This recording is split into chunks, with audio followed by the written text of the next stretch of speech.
guys, welcome to my channel, Adil.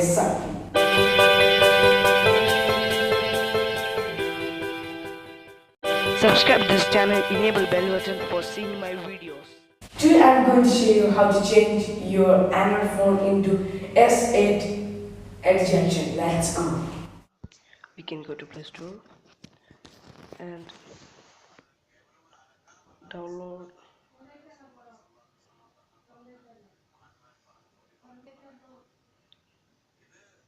this app.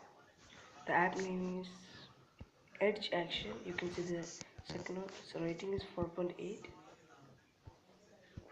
You already downloaded. You should download that.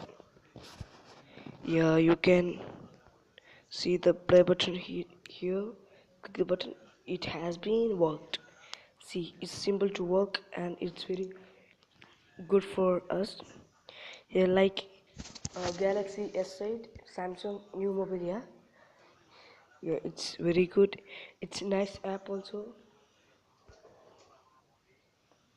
It will say what is everything. It name also is there. You can see. We will get, yeah, control panel here. It's working only. Yeah, it's working. See, rotor is on it. You can off that Bluetooth off. It's already offed. Then also we can. Thank you for watching my video. Subscribe, comment, like, and see you next.